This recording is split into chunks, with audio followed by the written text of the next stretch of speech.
Hey everybody, it's Dr. Green, the Road Scholar, coming back at you. I want to talk to you guys today about some things that are happening out in the economy that is affecting truck driving really hard right now. I've had a couple of people call me over the last few weeks about Dart lease and everything, and I, tried to talk them through it the best I could. To be honest with you, this video is nothing against Dart. Do not tell me wrong. Dart is doing everything they can to keep us running and everything. But as the economy is slowing down, freight is slowing down. Not only is freight slowing down, prices of moving freight is going down. This doesn't really affect us if you're driving per mile and everything. The freight rates don't, because you're guaranteed a certain amount per mile and everything. But if you're doing a lease purchase program, it does affect you quite heavily. And this isn't just with Dart, because I've talked to other drivers at other companies too. Prime, it sticks out in my mind a lot because I've talked to a lot of those drivers.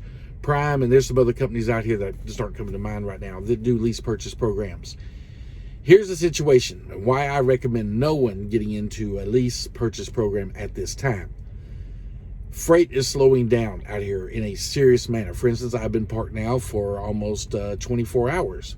I delivered my load last night, woke up this morning, still no loads. Now we're towards the afternoon, and it doesn't look like I'm going to get a load today. Probably won't be moving back out tomorrow. However, you still got to pay the lease payments and everything for the rental equipment for all the equipment you're using and everything on your truck. So, and yeah, at this time, I'm going to have to say, guys, I would personally, if I was trying to get into trucking, I would go either company driver. Actually, that's where I would go. I wouldn't go into a lease purchase program right now. Some people out here, I know some other truck drivers that are in lease purchase that are barely making enough money, maybe $300 or $400 extra a week after they get through paying their lease program and everything. And will it pick back up? Yeah, eventually it will, but not trying to be political. With our current administration in charge and everything, though, the economy, even though they say it's going up, it is not. And truck drivers know this way before the rest of the consumers and everything, the rest of the workers in America know. And the reason we know is because we see the amount of freight being shipped going down. And this isn't just over the road either. Intermodal is dropping tremendously. It's hard for intermodal to keep their trucks moving. And when I say intermodal, we're talking about like the trains coming in, boxes coming off the trains and going to the customers. That has dropped. Rates have dropped. The amount of freight moving out here is dropping, where we used to a year ago, if I was making a load, before I even deliver the load, like halfway through on my delivery, they would already have another dispatch ready for me, or possibly two dispatches ready coming up for the next run and the following run, so I would already know where I'm going and everything. Over the last couple of months, that has not been happening. Before, we also had a lot of drop-in hooks. Almost everything was drop-in hook. Now it's been a lot of live loads and a lot of live unloads, which takes up a lot of our time. So we're not getting as many miles per day, and we're not making as much money as we used to. When I say used to, I'm talking about 6 months to a year ago. And before that, it was even better. Now, a lot of people said, coronavirus and everything, the pandemic hit real bad and everything. And that is true. But right now, the pandemic hasn't really been in effect for over a year. Now, they can say we just got released off our state of emergency and everything, but the truth is, we all know that we've been out here doing pretty well, moving. No one's been masked. No one's getting laid off. No one's staying at home anymore or anything. So everyone should be back at work. And then for a while there, we didn't have enough employees going back to work. Well, that's leveling back out. We got people going back to work and everything right now.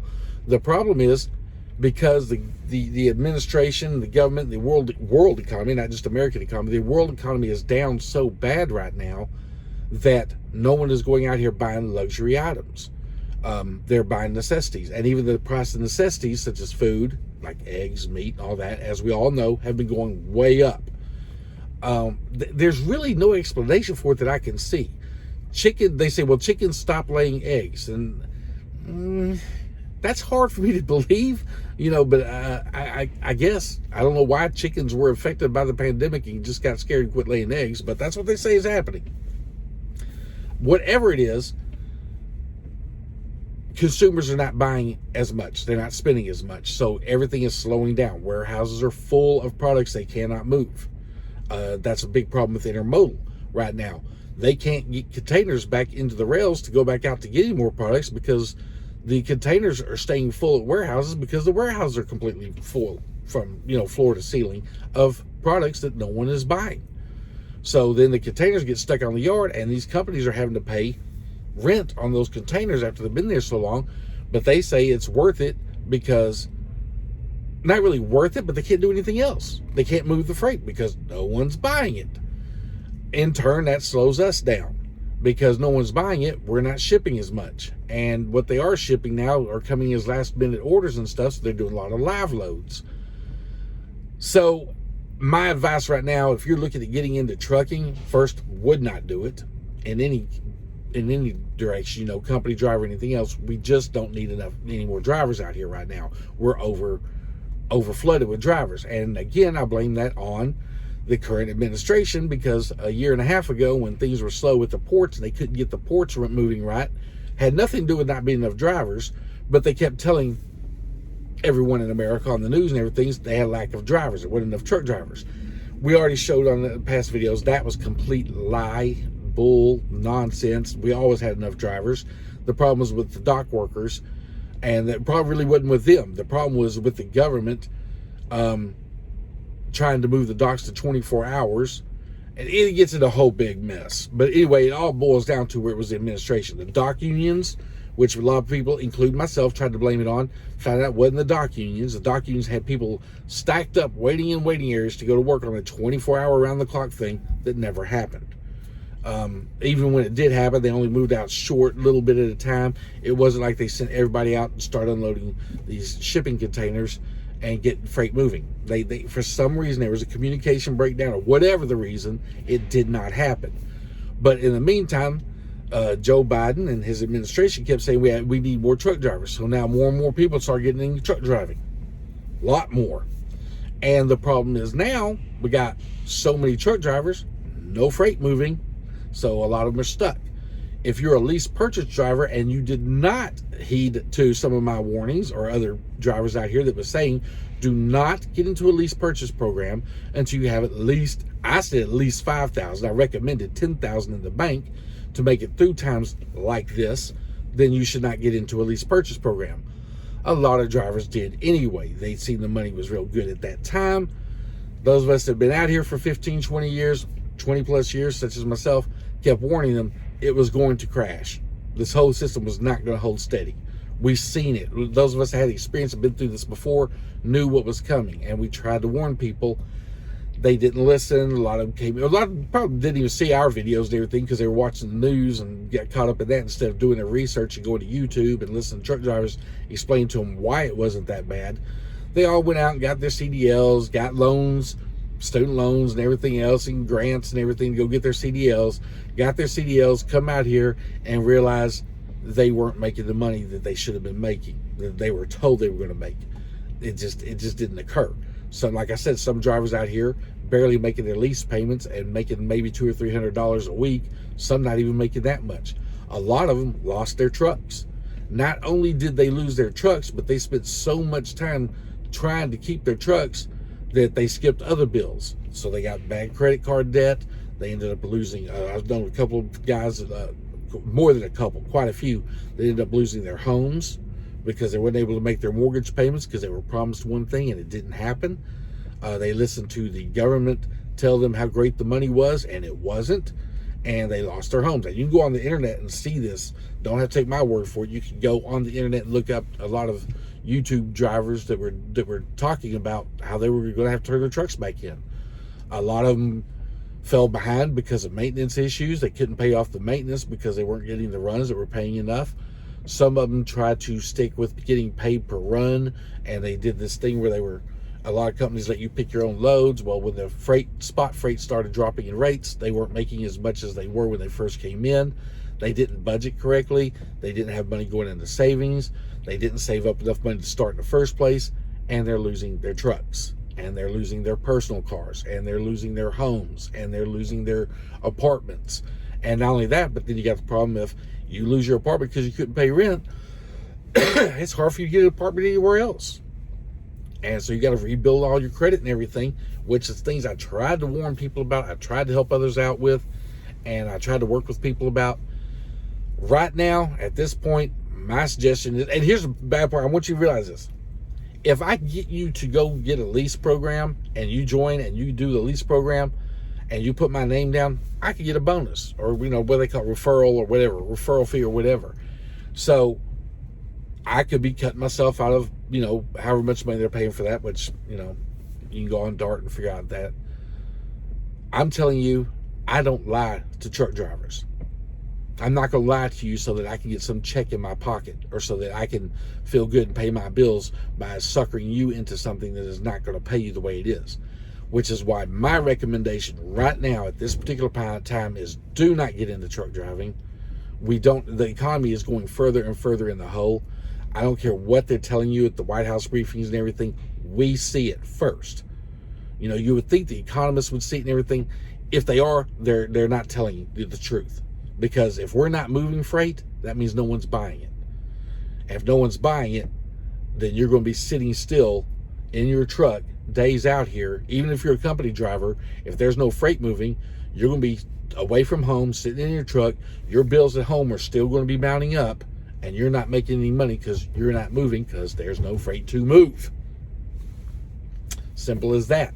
If you watch a Walmart and all these other big companies, Walmart, Amazon especially, because they took a real huge advantage of the COVID situation, and their numbers went through the roof because you had to get food, you had to order stuff, toilet paper, you had to order supplies and everything at home, and they used Amazon to do it. And now that that part is gone, people are back to work and able to go to the stores and everything without wearing masks and all this crap. Excuse me. The Amazon lost a lot of money because the COVID's over, and so they got drivers sitting around not doing anything either. That's the problem. And for people to say, these companies out here tell you they can guarantee you this, they can guarantee you that, they cannot, unless they have enough money in backup to float them through about 6 months to a year without making any money.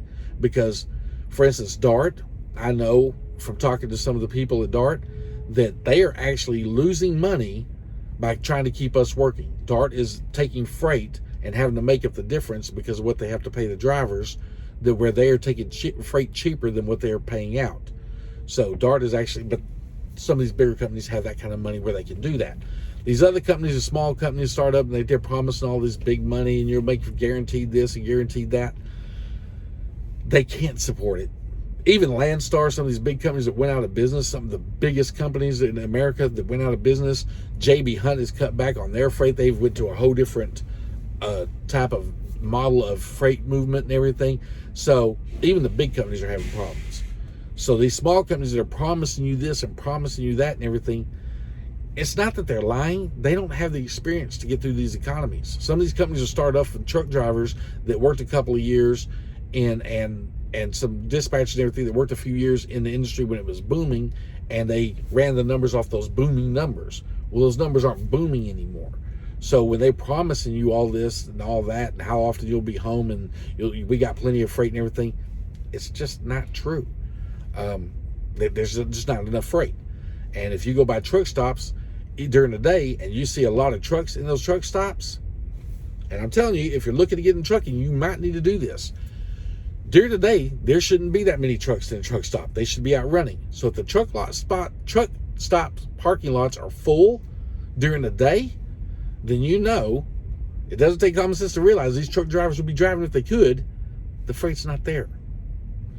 So that's my advice right now, is do not get into it. And some people say, well, you're just saying that to keep truck drivers out so you can keep rolling. Yeah, I am. But I'm also telling you that if freight was moving the way they say it is on the news and everything, I would be trying to get you to join Dart so I can get a bonus. But I'm not going to screw you over and get a bonus in my check and then watch you lose your house or lose your car or lose, have any fall behind on bills or anything just to get a bonus check in my hand. I'm not going to do that. I've never lied to anyone out here before. I've tried. Here's the problem. I tried to help a lot of truck drivers out. I will teach them how to budget, how to figure per miles and all that stuff, and how to make money and how to see if the money is paying enough or anything. I literally cannot do that right now because you will not make enough money. So if truck drivers I could help out a year or two ago and tell them where to run and how to run and which freight to take and everything, I can't do that anymore because I would be lying to you. There is no good freight out here right now. There's no good lanes out here right now. There are lanes that can keep you moving for the bare minimum, but it's not going to help you if you can't keep your truck moving. The lanes may be moving at a bare minimum, but when you got 5 truck drivers sitting around waiting on one and only one trailer gets loaded, that means 4 other drivers are going to be sitting still and waiting for the next load. For me to be sitting at a place this long has never happened with Dart before until the last few weeks, or about the last couple of months. It started happening more and more, and it's getting worse. Not Dart's fault, and it's not just Dart.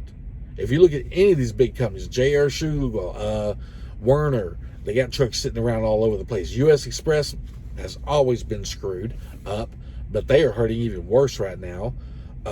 Schneider, same thing. Their trucks are sitting still. So it's not just Dart. It's everybody. But yeah, I just thought I'd let y'all know about that and hip y'all up to what's going on.